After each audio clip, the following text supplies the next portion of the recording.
Hello and welcome to this, our live question and answer session with Eluned Morgan, the First Minister of Wales.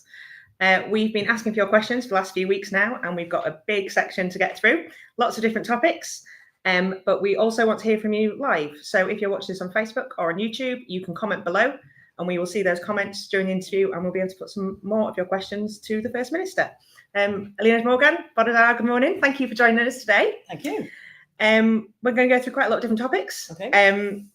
As many as we can get through. We won't get through all the questions that were sent because I'm sure, as you're aware, we will have had hundreds, but we filtered them down. So if we can start with, polls suggest that you will lose seats next year because Labour is in trouble. A lot of people say you're making it hard for people to vote Labour. What are you going to do about it? That's from Bam the Man and Di Kerber on our comment section. Well, thanks. Well, first of all, look, the election system is going to be entirely different next time. So the way we do and the way people vote and where they vote and all those kind of things, a lot of that's going to be changing. But we recognise there's a challenge.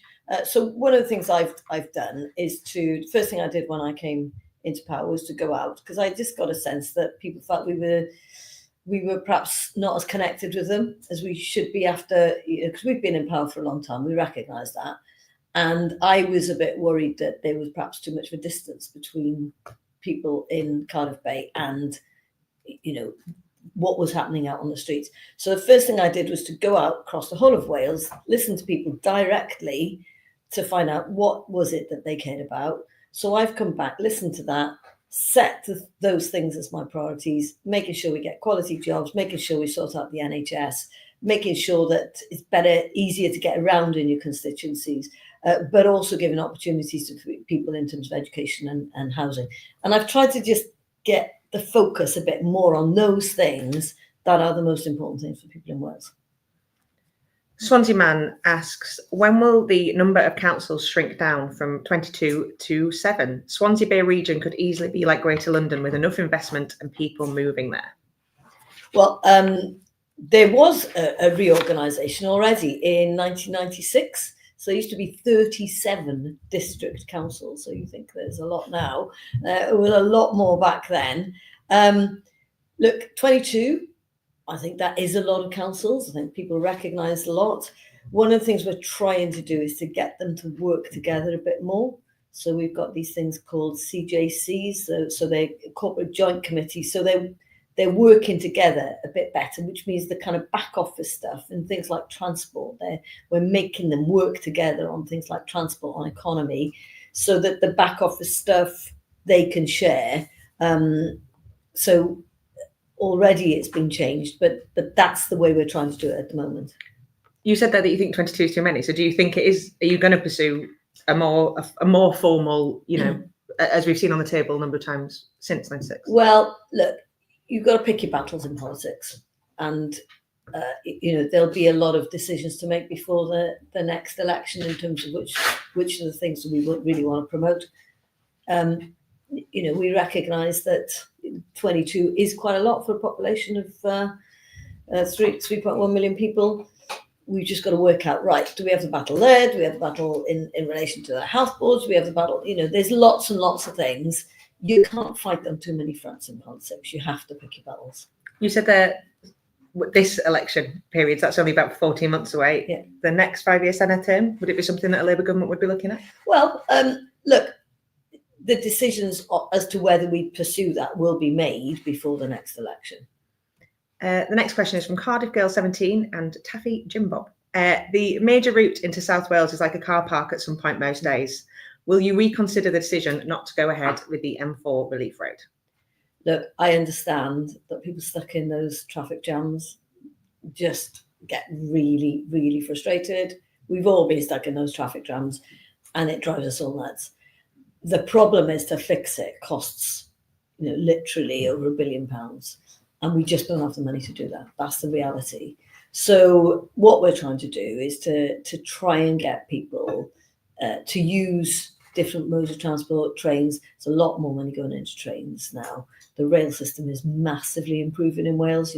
We've got brand new trains. By the time of the election, about 96% of those train journeys will be on brand new carriages, most of them made here in Wales. So we're trying to shift people, and a lot of that is local local transport. So if we can get the local people to use public transport, make it better, we're talking to the UK government about perhaps building some new stations and things, there will be an opportunity to take some of that pressure off, I think. So that sounds like a very definitive, the relief road itself, off the table. There's just no money. PJ372 asks, how come a petition for the banning of greyhound racing gets approved, yet a 500,000 strong signature petition to scrap 20 miles an hour gets ignored? Well, look, we first of all, on the greyhound, look, people have really strong feelings about this, and you've seen that we will be banning greyhound racing in Wales. There's only one track. But, obviously we need to work with the people who be affected by that. But, there's a real strength of feeling in Wales in terms of animal welfare and all those kinds of things. So I think, we're very proud of the fact we'll be the first part of the UK to do that. When it comes to 20 miles an hour, first of all, I think it's worth celebrating the fact that there's considerably fewer accidents, that people's insurance cover has been cut. We've saved at least 10 lives as a result of it. The costs in terms of accidents and the impact on the NHS, all of those are things that need to be taken into consideration. And also, when you ask people, where do you want, do you want 20 miles an hour around your schools and your hospitals and your playgrounds? They say, yeah, absolutely.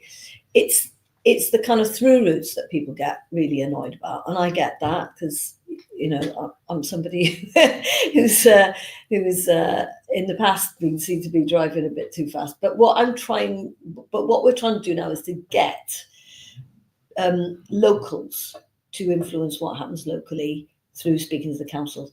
And that's already happening. So the local councils have the ability to flex and to respond. Some councils put in loads and loads and loads of exemptions to that 20 mile an hour. And some put hardly any in. So that is kind of getting rebalanced at the moment. So you will see in the next few months, quite a few roads in Wales going back to 30. Obviously, you've got to put safety first, but it's responding to local needs. And that's definitely one of the things that I did hear when I went out in the summer. And there is a response to it. Do you think you've done enough to show those 500,000 people that signed that petition that you're listening to them? Well, we made it clear to them how they can influence this, which is to get in touch with your local council, make sure you're speaking to them about where they think the exemptions should be, and make sure that they take into account that strength of feeling locally. The changes to PIP and universal credit announced in the last few weeks are likely to impact a huge number of people with mental health conditions, particularly. What do you say to those people as they learn more about it and they sit worried? They're already a very vulnerable group. So to that group in particular, what's your message?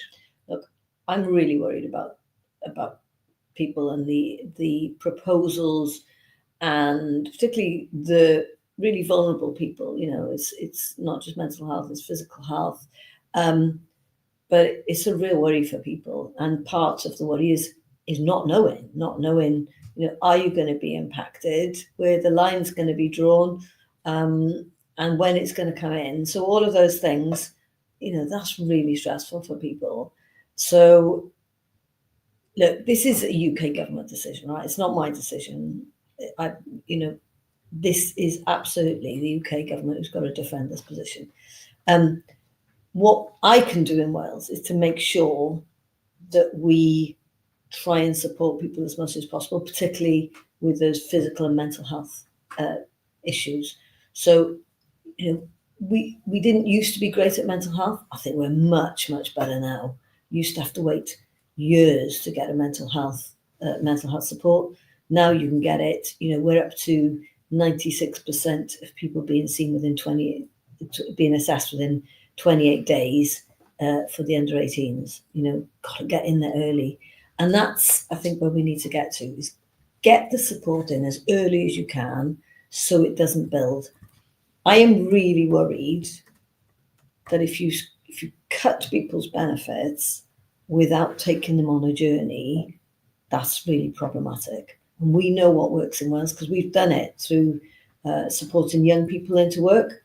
I went to visit some young people who were on this kind of scheme who were miles away from the job market, but they were coming into a place where they could build up their confidence. And it took months to get them out of their bedroom. Really severe mental health issues takes a long, long time. So I would rather follow that kind of model that we had in relation to young people in a broader space. So, we're telling the UK government about what we've done and what's worked. So we know we've got half the unemployment rates for young people in Wales compared to England because of schemes like that. Are you frustrated that this policy that the UK government has invented, and announced quite quickly and come through very quickly, is now something that lands at your door? Look, there's loads of examples of where there's an interaction between UK government and Welsh government. There's loads of areas. And we have got to work out, right, what's the impact of that going to be? If you're taking quite a lot of money, not just out of people's pockets, but out of the broader economy, that money is usually spent locally. That could have a knock-on effect for, local cafes and local shops and things. So we do have to consider what the impact will be on Wales, and we know it's going to be greater. So that's why, I'm very keen to make sure that we get a better sense of, look, where's it going to hit? How's it going to hit? What does that mean for us? Because we're going to have to pick up some of the pieces here. Those last couple of questions there about 20 miles an hour and PIP and universal credit, they're the things that you and your Labour colleagues who are knocking on doors in the next few weeks are going to hear an awful lot about. They're issues that, will be coming up. Are they the sort of things that mean that Labour in Wales is in trouble? Look, the things I have heard, I think the things that matter most to people in Wales, I think, is the NHS. That's definitely has come across as the number one issue. And we know we've got work to do. We know we've got more people working the NHS than ever before. We know that more people are being treated than ever before. The use of the NHS and the number of people using it is just remarkable. We have 3.1 million people. We have, about 2.7 million people every month using, being not just having contact, but actually being treated in some way or another. These are massive, massive figures. So the NHS is working for the vast majority of people. But we recognise that after pandemic, it's taken us a while to get back on our feet. But the waiting list now, we've chucked everything at this. They are coming down. And, this is the end of the year. We put a target. It's looking good for those 2-year waits. When I first became health minister a while back, I had people waiting 8-9 years for to get an operation. We are down now in most cases to about 2 years. So still not great, still a long way to go, but my God, things are improving. You've said a lot of things there that you think Labour are doing well.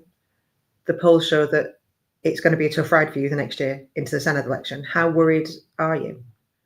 Look, we're taking it very seriously, but the first thing I think I've got to do is to make sure that our government delivers on the things that matter to people. So they said they were worried about the NHS. That's why we are delivering on bringing those waiting lists down. I think that's really important. We've tightened up your ability to see a GP. We've really incentivized the doctors to try and make sure that they see people and put more wraparound care on people. So those kinds of things we're really trying to push on. I'm really keen on seeing quality jobs. I know that people are really struggling at the moment. And, yesterday the bills went up again. And that's really hard for people. So the best way to deal with that is to see if they can get better jobs, better paid jobs.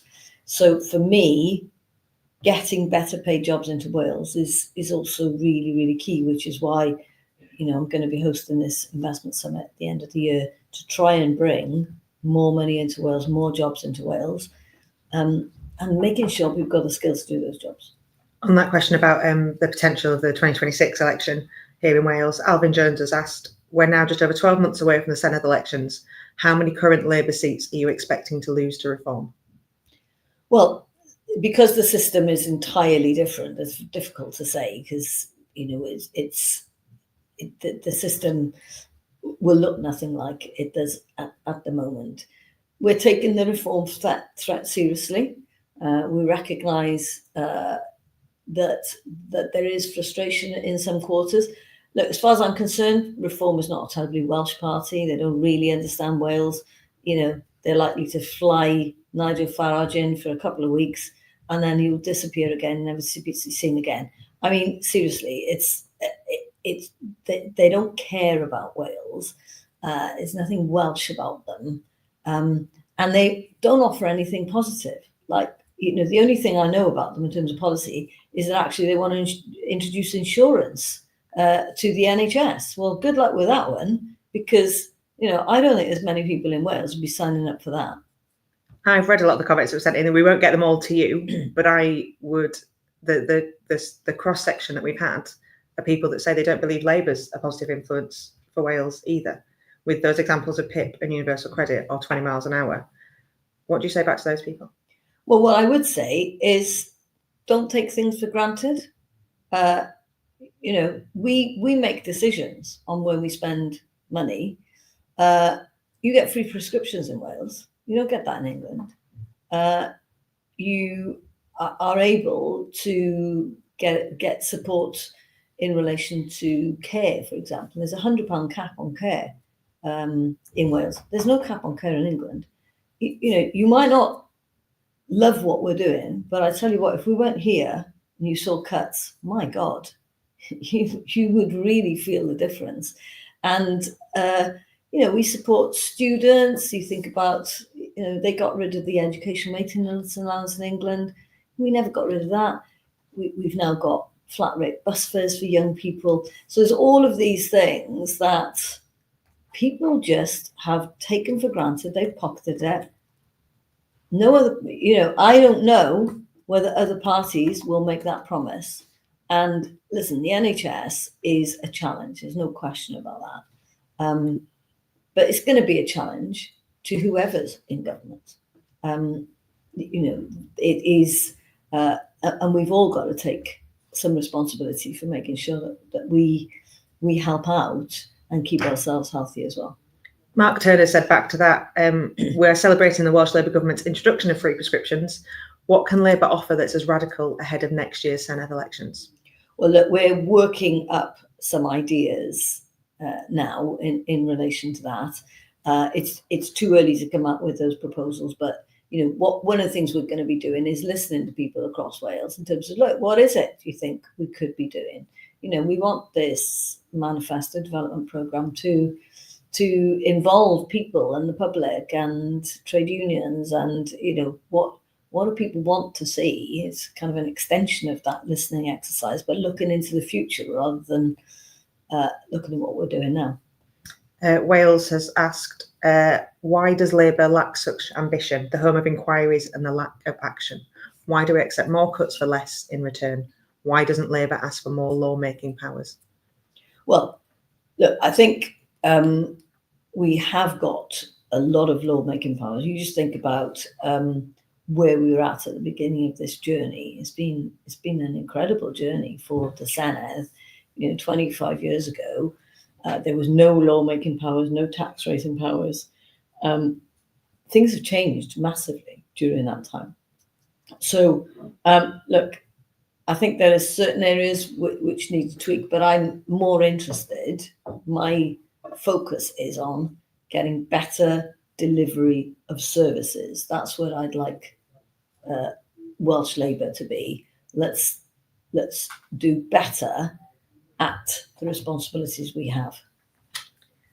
Just remind people, if they want to send in comments in response to anything that Eluned's saying here, I am seeing them on the screen and I can put them to Eluned as you've just seen. The next question from Jay Swan. How does Eluned see her government restoring public trust in democracy after a tumultuous period in Welsh politics, especially given the international challenges we're now facing? Well, we are. We're facing massive challenges, and I think this is part of the difficulty of being a leader at this time, is that we are being buffeted about by world events. So, the cost of energy for people in their homes, people have seen it, it's skyrocketed. Now, that's not government's fault. It's because there's been a war in Ukraine and Russia and all of those things. Those are things beyond our control. So, but obviously people are frustrated, annoyed about it. You see now Trump, my God, he's causing havoc, absolute havoc. You can see today, introducing these tariffs, and that's going to have an impact on our economy here in Wales. We make a lot of cars or bits of cars that get sent to the States. That's going to affect jobs here. And again, that's not me doing that. That's something somewhere else, but it's impacting on all of us. The fact that, Trump has said, Europe, you've got to look after yourselves now a bit more when it comes to defence. That means we've got to spend more on defence. And it's not me, it's the UK government said they're going to spend on defence. So where's that money going to come from? Will we see an impact on our budget? So all of those things are out of my control. And yet there's an expectation that we'll just carry on delivering all of the things that we've always delivered. Whereas we've got to deal with inflation as well. When we run our hospitals, they're really expensive to run. The cost of heating a hospital has gone up massively. So we're trying to get more out of the system for the same amount of money when inflation is going up. Once More for Luck asks, we're told the Senate needs more MSs for effective scrutiny. Why not just reduce the 21 weeks a year the Senate spends in recess? Well, look, there's been a lot of discussion about this for a long time. And when it was first started, as I suggested, we didn't have tax raising powers, we didn't have lawmaking powers.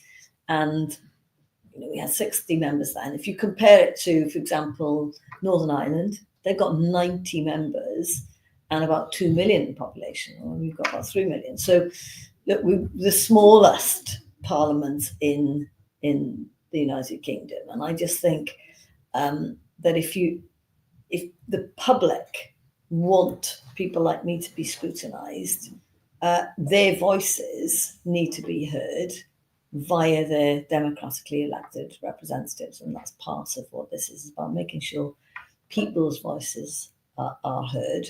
What was the second part of the question? And why not we just reduce the length of recesses? Yeah. Well, look, that sounds like a good idea, but actually that's the only time people like me get to spend any proper time in our constituencies. It's not like we're on holiday.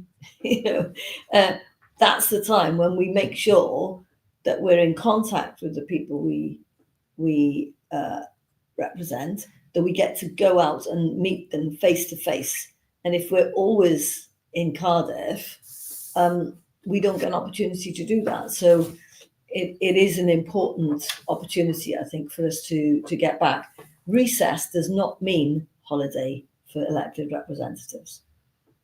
NHS Man 24 says, despite, as I think you've referenced this in your answer so far, despite a slight recent drop in waiting lists, hundreds of thousands of people of Wales are still waiting for treatment. When are we going to see sustained, meaningful improvement? Well, that's a question we've all been asking, and certainly as Health Minister, I was asking that question. We've been on a journey in Wales when it comes to health reform, because you just can't keep going and doing more of the same. So we've been trying to get ahead of the problem, getting into the space where you are looking at moving resources into the prevention space and moving resources into the community and modernising the NHS through digitisation. So we've been on that journey for about 7 years, and already you've seen a shift with things like more people being able to use pharmacies, for example. So you can get help for about 28 different conditions now in your local community. In England, it's about 7. You can go to your local optician and get support that is beyond an eye test. Again, in England, none of that's been done. We've reformed the way that dentistry works. We know we've got a long way to go, but already over 400,000 people have managed to get NHS treatment after years of waiting. So we're changing things. We've poured money into this. The truth is the NHS needs to be more efficient though, right? They need to modernise, they need to tighten up. And there are people who are working their socks off in the NHS, but we do need them to get into a more efficient place, because the fact is we put more money in, but actually we're not getting as much out as we should. It's probably fair to say you've thrown not all your eggs, but a lot of your eggs in that basket in terms of Senate, in terms of Senate election and making an improvement. It's been probably your biggest priority. There's been a lot of money put in it. Do you realistically think that in a year's time, it will be enough that you'll be able to go out on the doors and put it on your manifesto and put it on your leaflets and say, look what we've done with this concerted effort? Well, look. Is a year long enough? Well, already the extra money we've had, and let's not forget, this is just for this year, put an extra 50 million quid in since about November. So that's not a long time, really. But 50 million is not a small amount of money either. And we've had that money because UK Labour has given us that additional amount. And let's not forget, we've got £1.6 billion extra for the budget next year, which is to help things like NHS. And the two other parties, Plaid and the Tories, voted against that money coming in. So I think it's really important people recognise that we're making choices, they're making choices, they're playing political games. We're really serious about getting things done. And when it comes to those waiting lists, the fact is that they are coming down. We've got to get ahead of it, though. We need to kind of stop people from getting on the waiting list in the first place, in the sense that we need to get into the prevention space. So we're trying to do 2 things at the same time, and that's quite difficult. We've got about 5 minutes left, and I'm going to try and get you through 3 pretty big topics. So the next question is, universities in Wales are in crisis. Is the Welsh Government stewardship to blame? Well, universities are independent organisations. They're autonomous of government. 90% of their funding does not come from the Welsh Government. So I think it's really important to set that out very clearly. We have a relationship with them, which is important and tight, but 90% of the funding does not come from Welsh Government. They are in a bit of a pickle for quite a lot of reasons. Some of it is because of new immigration rules that, again, the UK government have brought in. So, again, out of my control, nothing I can do about that. And then there's other things that where, Brexit, for example, they used to get a lot of money from the EU. That's gone. So there are consequences to these things. And, what I'm keen to do is, for the money we put in, that we get out what we need from it. So, we need people to work in our public services. So, I'm trying to make sure we put a bit more pressure on them to make sure that you're recruiting students from Wales, for example, into the medical school, into the dentistry school, because they're more likely to stay there. So that's my interest, and trying to get them to train people up to respond to the needs of the economy. And they don't always do that. The next question is, why are you pursuing a policy in the tourism tax, which the sector says will be devastating? Well, look, we've got to get the balance right. And I don't accept, by the way, that the whole of the tourism sector thinks is devastating. I don't accept that at all. What I know is that what is important is the visitor experience. And if you can put a bit more money into the visitor experience, which is what this will do, okay, it's ring-fenced money. it'll go specifically into tourism, then I think that will be better for the sector. It's also better for the people who live in those areas. At the moment, the people who are paying for all those additional services that need to be given to host tourists are the local people. They're paying for the rubbish to be picked up. They're paying for the toilets to be cleaned. They're paying for the car parks to be organised. I think it's fair that people who are coming in make a contribution to those communities. You look at places like Betsy Cadwaladr, the peak is not in winter in Betsy Cadwaladr, it's in summer, because they have hordes of people coming in who are visitors. Well, who's picking that tab up? So I think that it makes sense. It's a tiny amount of money. It's a really small amount of money per night. I think it's £1.25, £1.50 or so. And I tell you what drives people more mad than anything. I'll tell you this. I go down to the beach on White Sands in Pembrokeshire. I see people going nuts because they have to find 40p to go to the toilet. Right? They have to go through a little space that you can go in. Wheelchair people, there's no wheelchair access. They haven't got 40p. It drives them nuts. I'd rather them ring fence that money, open the toilets for free, and let people have a better experience in those tourism hotspots. Christine Gunter has messaged in while we've been doing this, saying, why doesn't she investigate Welsh Water, the not-for-profit company that has raised our bills for over £200 this year? Well, look, again, I don't own Welsh Water. Welsh government doesn't own Welsh Water, an independent company. I think they're not as bad as some of the other companies in England that have been absolutely creaming profits off. But they've got work to do as well. There hasn't been the investment in the water infrastructure that there should have been over the past 20 years or so. And so they're having to make up for that now by putting people's bills up. Again, that's them making that decision. That's not a government decision. Final question, because I know you've got other things to do, but the last question is something that's under Welsh Government control. Bradley Thomas asks, is Cardiff Airport a failed project? We need an international airport in Wales, I agree, but is this as good as it gets? Well, look, we've been really frustrated by some of the situation in relation to Cardiff Airport. We were starting to get somewhere pre-pandemic, and then it all kind of fell back, and we're trying to rebuild it since then.